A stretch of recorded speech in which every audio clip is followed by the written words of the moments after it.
Kalispera or good morning sa inyong lahat mga boss. Punta tayo sa supermarket ulit at magtitingin ng mabibili. Wala tayong pagkain eh.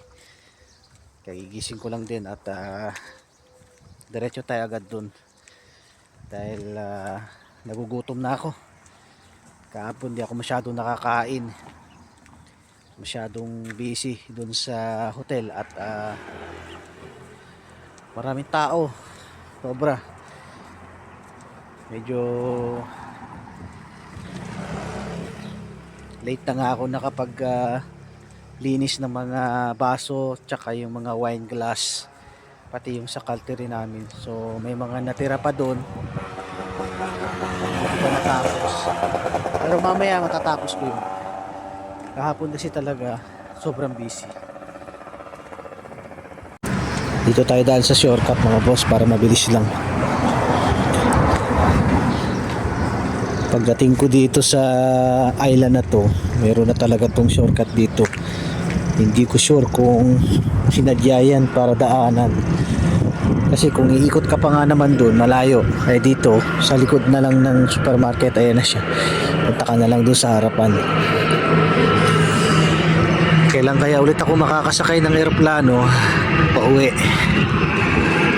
Soon. After na siguro ng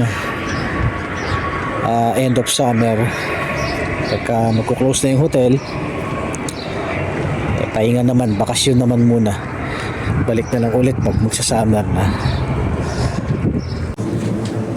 Tahimik ang supermarket ngayon, wala ganong katao-tao. Ba araw ngayon? Huwebes. Tama, Huwebes. Wala talagang ganong tao pag Huwebes. Daan tayo dito sa paborito ko. Hindi pwede mawala to pag mag-grocery talaga. Ang mangga.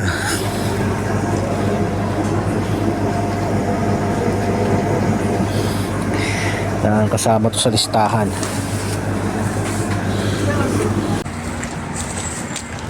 Nakauwi na tayo guys. Nakabili na tayo. Nakauwi na ako. Hindi na muna ako magra-rice ngayon siguro.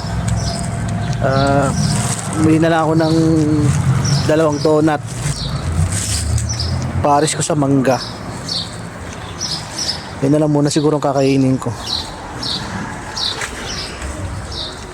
Ito na tayo mga boss. Nakabalik na tayo galing grocery. Meron pala akong i-share sa inyo mga boss. Kahapon kasi pinatawag ako dun sa opisina ng HR. Kala ko kung ano na. Kala ko may nagawa akong pagkakamali. So may binigay pala sila sa akin. At napakalaking bagay nito kasi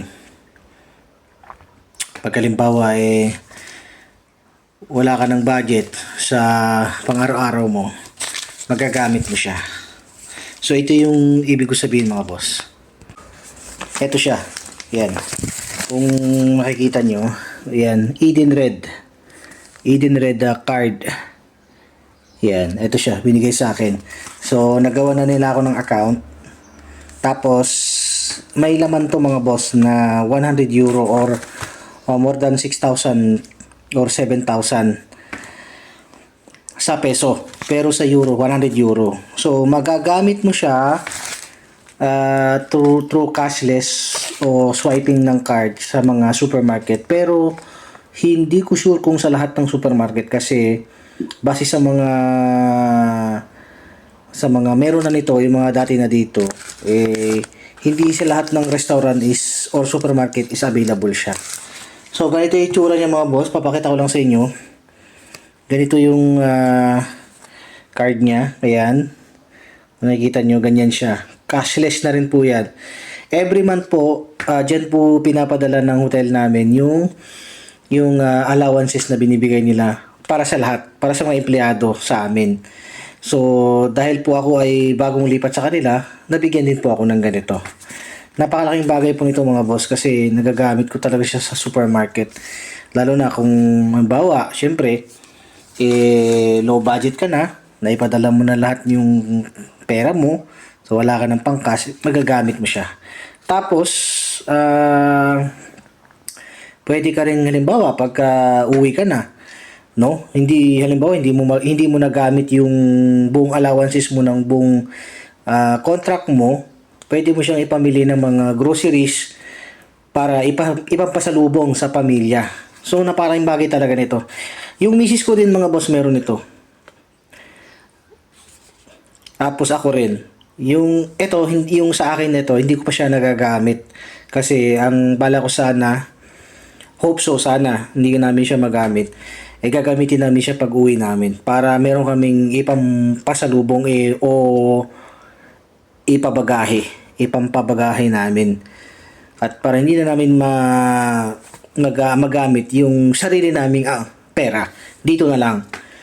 Sa misis ko, nagagamit na namin yung sa kanya kasi yun ang usapan namin. Dahil siya naman ang nauna, yun na lang muna ang gagamitin namin. Tapos ito, ikikip namin. So lahat, yung amount na nandito, na nilagay ngayong buwan, is hindi pa nababawasan. So hope so hindi namin magamit. Itatabi ko muna. Yun lang mga boss. Salamat.